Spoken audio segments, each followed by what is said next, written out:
સો એસી ઇનિબિટર્સ તો એમાં છે કેપ્ટોપ્રિલ, લિસિનોપ્રિલ, ઇનાલાપ્રિલ, રામીપ્રિલ, અને બીજા આધાર છે બેનાઝેપ્રિલ, ફોસિનોપ્રિલ, ક્વિનાપ્રિલ, ટ્રાન્ડોલોપ્રિલ, ઇમિડાપ્રિલ અને પેરિન્ડોપ્રિલ. આ બધી અધર ડ્રગ્સ અવેલેબલ છે. તો એસી ઇનિબિટરની વાત કરીશું આપણે. તો એમાં પ્રોટોટાઇપ છે કેપ્ટોપ્રિલ. તો it abolishes the pressure action of angiotensin 1 but not of angiotensin 2.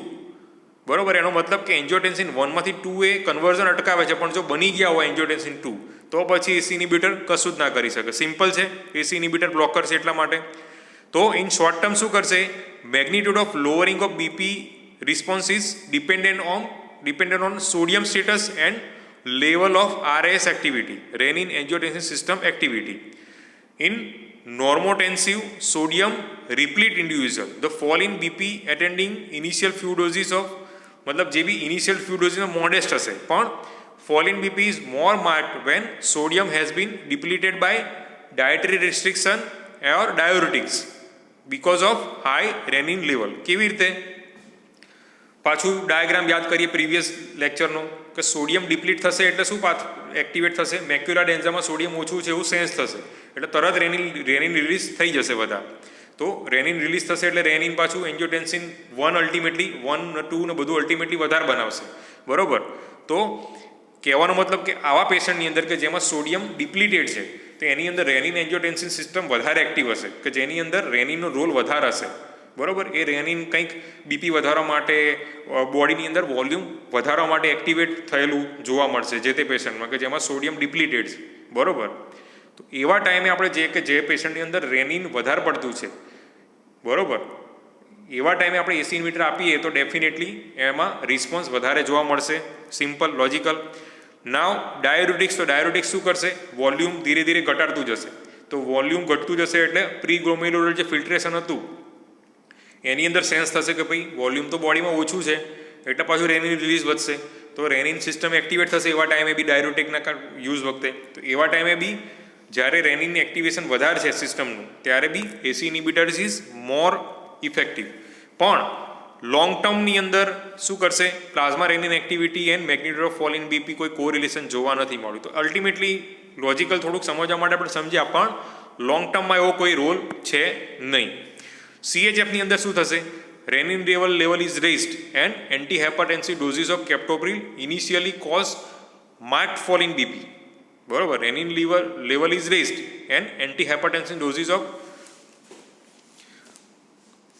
Cause marked fall in BP. કેમ, રેનિન એક્ટિવ વધારે છે.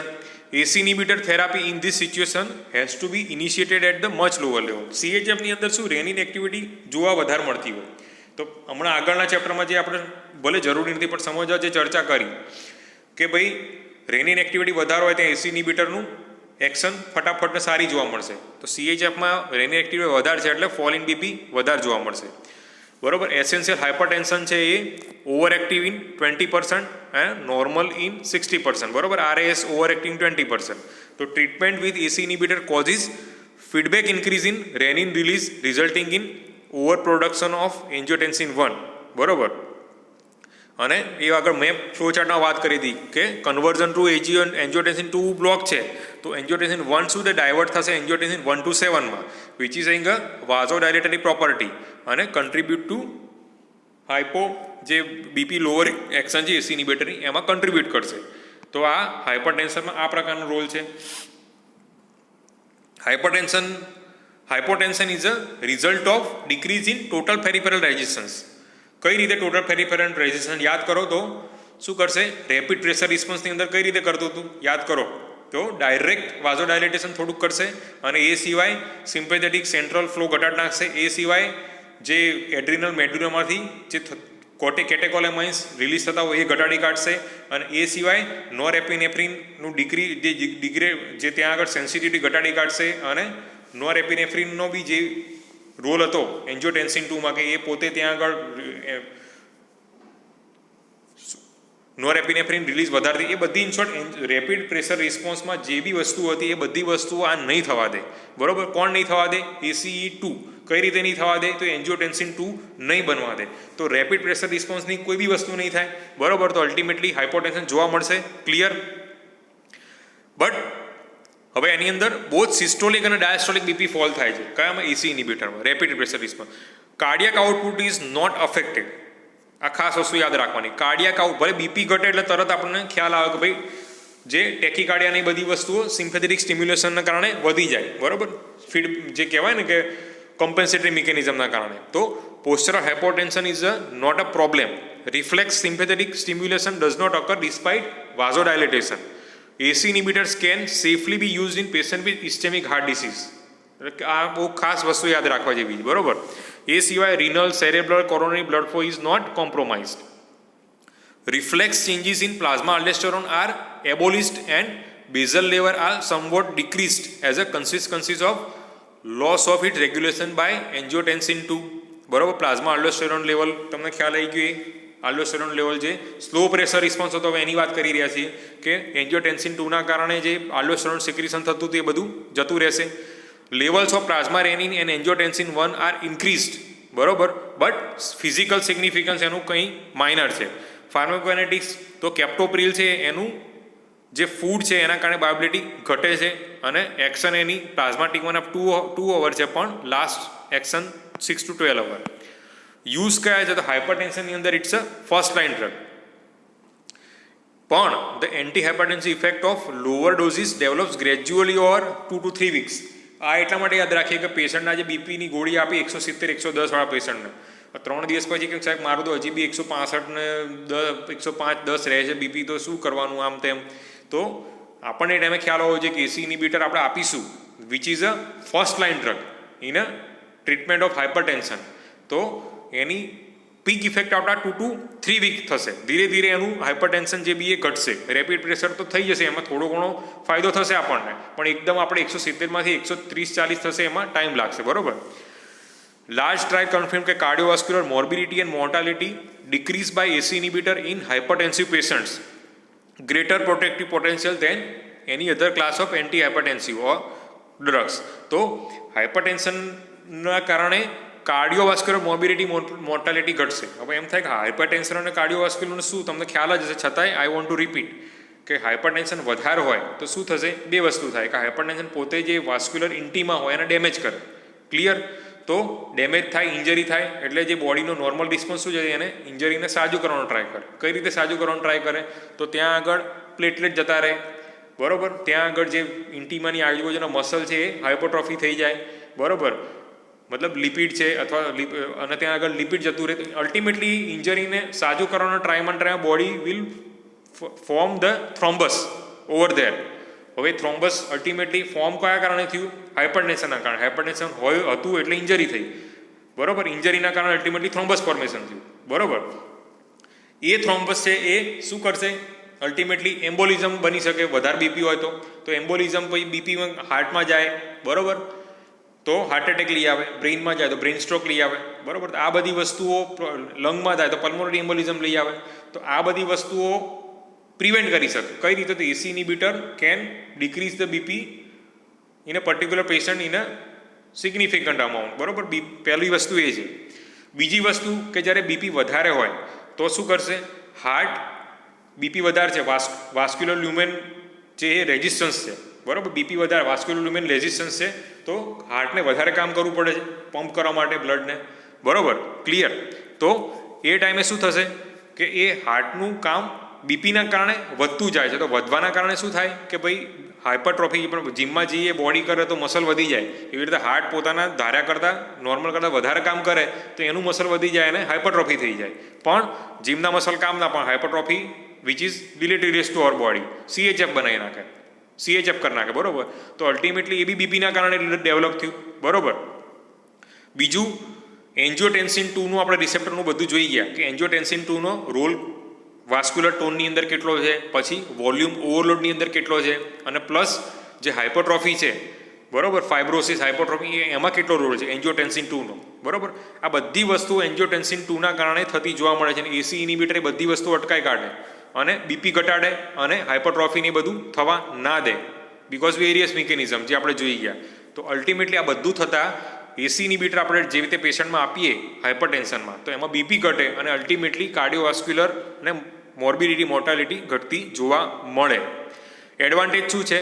લેક ઓફ પોસ્ચરલ હાઇપોટેન્શન અને ઇલેક્ટ્રોલાઇટ ડિસ્ટર્બન્સ છે. રિવર્સલ ઓફ કાર્ડિયાક હાઇપરટ્રોફી થઈ શકે છે, બરોબર. આપણે જોઈ ગયા આખું એન્જિયોટેન્સિન 2 ની હોય એટલે એ બધું reversal. No rebound hypertension with on withdrawal. Renal blood flow is well maintained. Now secondary hyperaldosteronism and K plus loss due to diuretic is prevented, બરોબર.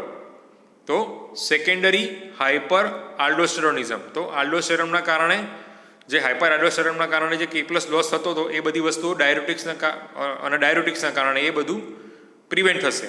Long term AC inhibitor therapy reduces the incidence of type 2 diabetes in high risk patient. આ બી હું IMP cardiac mortality ઘટાડે જ છે, પણ type 2 ડાયાબિટીસના incidence બી ACE2 ઇનિબિટર કે જેમાં બીપી પેશન્ટ છે એની અંદર ઘટાડશે.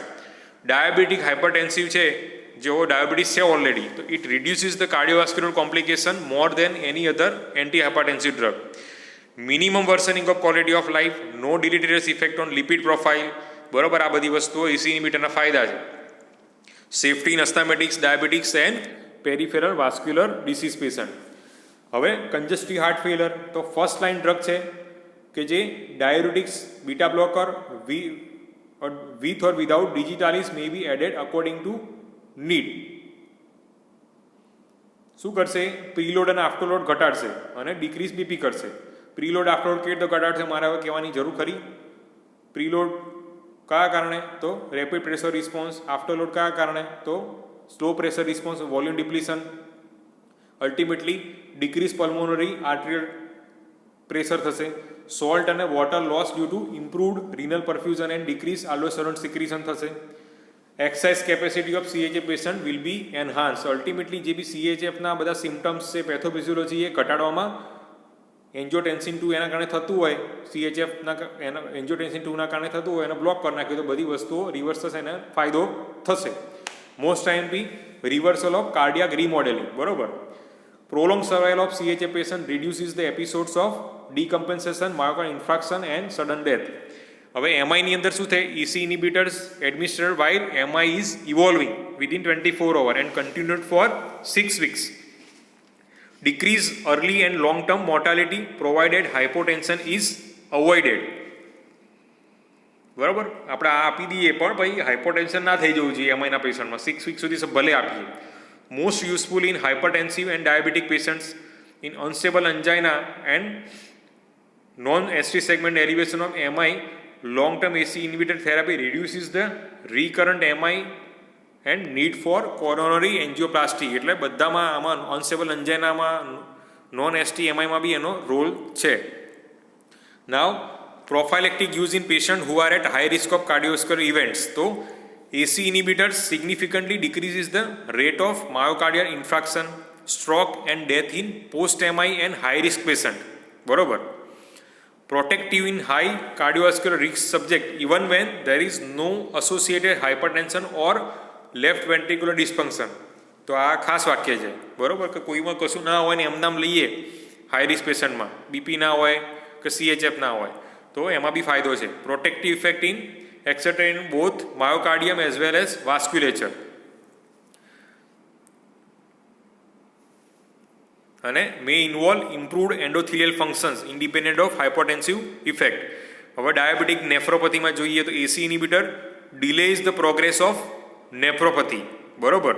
And treated patient have higher creatinine clearance which requires less dialysis and longer life expectancy, બરોબર. તો it arrests partly reverse or stable any degree of microalbuminuria, બરોબર. અને પણ જ્યારે આ બેનિફિટ કયા કારણે હોય તો appears to be due to hemodynamic as well as abnormal mesangial cell growth attenuating, એટલે decreasing effect of AC inhibitor, બરોબર. તો ડાયાબિટીક નેફ્રોપથીમાં આ પ્રકારનો રોલ છે. અને મેક્રો એલ્બ્યુમિનિરિયા જ્યાં સુધી ના થાય ડાયાબિટીસમાં ત્યાં સુધી આપણે AC inhibitor is very useful. All patient with diabetic nephropathy, whether hypertensive or normotensive, deserves the AC inhibitor. યાદ રાખજો કે ડાયાબિટિક નેફ્રોપેથી વાળું પેશન્ટ આપણને મળે, બીપી હોય કે ના હોય, AC inhibitor is having a very good role. અને RAS શું છે? seems to accentuate micro and macrovascular complication in diabetics, and AC inhibitors have specific organ protective effect. તો બધી વસ્તુ રાસનું બધામાં ઇન્વોલ્વમેન્ટ છે અને એસી ઇનિબિટર એટલા માટે વધારે ફાયદાકારક છે. સેમ રટાઇનોપથીમાં બી એટલો જ ફાયદાકારક, અને નોન ડાયાબિટિક રટાઇનોપથી, હાઇપરટેન્સિવ જે રટાઇનોપથી અથવા નેફ્રોપથી હોય એમાં બી જે બેનિફિશિયલ રોલ એસી ઇનિબિટરનો જોવા મળેલો છે. અને સ્ક્લેરોડરમાં રિનલ ક્રાઇસિસ છે તો એની અંદર શું થાય? Mark rise in BP and deterioration of the renal function in scleroderma crisis is mediated by angiotensin 2 છે. તો ACE2 inhibitor produces dramatic improvement and life saving drug તરીકે એની અંદર યુઝ થઈ શકે. હવે one of the AC inhibitor enalapril which is very commonly use nowadays. તો એ શું છે? પ્રોડ્રગ છે, બરોબર. એ એડવાન્ટેજ શું છે? મોર પોટેન્ટ, ઇફેક્ટિવ ડોઝ એનો 5 to 20 મિલીગ્રામ પર ડે છે. યાદ રાખ, ડોઝ આમાં આપણે એટલે કહીએ છીએ કે બહુ જ કોમનલી યુઝ થતી ડ્રગ છે, તો આપણને બ્રીફ આઈડિયા રહે કે ભાઈ કઈ રીતે યુઝ થાય છે. Onset of action is slower છે અને absorption is not affected by food. જો કેપ્ટોપ્રિલમાં એવું હતું, આમાં એવું નથી. As a longer duration of action, તો most hypertensive can be used with a single daily dose, અને rashes and loss of taste are probably less frequent. હવે જોઈ લઈએ કે એડવર્સ ઇફેક્ટ શું છે એસી ઇનિબિટરની. તો હાઇપોટેન્શન છે એ ડ્યુ ટુ આર્ટેરિયલ એન્ડ વિનોડાયલેટેશન. કફ છે તો કફ કયા કારણે થાય? Due two increase level of બ્રેડિકાઇનિન in lungs. બ્રેડિકાઇનિન કેમ વધી ગયું એકદમ? તો એસી છે એ એન્જિયોટેન્સિન 1 to 2 માં તો કન્વર્ટ કરતું જ હોય, પણ એ બ્રેડિકાઇનિનમાંથી બી ઇનએક્ટિવ મેટાબોલાઇટ એસીઈના કારણે બનતા હોય. તો એસી ઇનિબિટર આપી દઈએ તો બ્રેડિકાઇનિનમાંથી ડિગ્રેડેશન થઈને ઇનએક્ટિવ મેટાબોલાઇટ નહીં બને, તો અલ્ટિમેટલી બ્રેડિકાઇનિન વધી જશે અને ઇટ વિલ લીડ્સ ટુ કફ. એટલે કફ કેવો હશે? persistent brassy કફ હશે, which occurs in 10 to 16 patient within 1 to 8 weeks. બરાબર, 1 to 8 weeks એટલે 3-4 દિવસે કોઈ પેશન્ટ લઈને આવે એસી ઇનિબિટર શરૂ કર્યાના, તો એ એસી ઇનિબિટરના કારણે નથી. આપણે 1 to 8 weeks જેવો ટાઈમ રાખીએ, અને એ often require discontinuation of drug અને subside 4 to 6 days after that. પછી હાઇપરકેલેમિયા. તો હાઇપરકેલેમિયા કયા કારણે થાય? Due to inhibition of aldosterone secretion. Aldosterone શું કરે? Particularly occurring patient with K+ sparing diuretics અને રિનલ ઇન્સફિશિયન્સીમાં આલ્ડોસ્ટેરોનના કારણે મેઇનલી હાઇપરકેલેમિયા થાય, એનું ઇનિબિશન થઈ જાય. એટલા માટે સ્કિન રેસ છે, મેક્યુલોપેપ્યુલર એન્જિયોડીમાં થશે. Angioedema rapid swelling of nose, throat, mouth, glottis, larynx, lips, dysgeusia, altered sensation, taste sensation. Fetopathic છે, fetal growth retardation, hypoplasia of organs and fetal death. આ એન્જિયોડીમાં છે, બરાબર. ખાલી આપણને ખ્યાલ આવવો જોઈએ, ઘણી બધી ડ્રગ્સમાં angioedema can occur. Acute renal failure જેમાં જોવા મળે, તો it may precipitated by AC inhibitors in patients with bilateral renal artery stenosis due to fall in glomerular filtration pressure. તો કઈ રીતે એવું થાય? બાયલેટરલ રિનલ આર્ટરી સ્ટેનોસિસ ના કારણે એક્યુટ રિનલ ફેલર.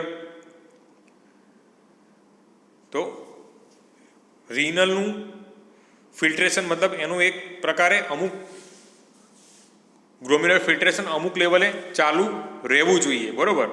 તો એ જ્યારે બાયલેટરલ રિનલ આર્ટરી સ્ટેનોસિસ હોય તો એ ટાઈમે એસી ઇનિબિટરના કારણે શું કહેવાય કે વધારે જે ગ્લોમેરુલર ફિલ્ટ્રેશન વધારે ઓછું થશે. તો અલ્ટિમેટલી શું થશે? એ ફ્લો ગ્લોમેરુલર ફિલ્ટ્રેશન એકદમ વધારે એટલું ઓછું થઈ જશે bilateral renal artery stenosis. It can leads to acute renal failure, બરોબર.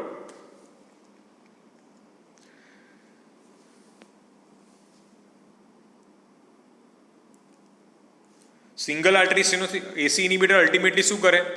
તો સ્લો પ્રેશર રિસ્પોન્સના કારણે શું કરશે? વોલ્યુમ ડિપ્લીશન કરશે, બરાબર.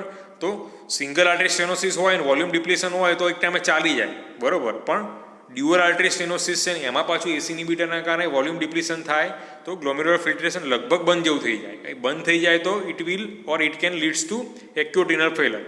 હેડેક છે, ડિઝીનેસ છે, નોઝિયા, બોવલ અપસેટ અને ગ્રેન્યુલોસાઇટોપેનિયા અને proteinuria, these are the side effects.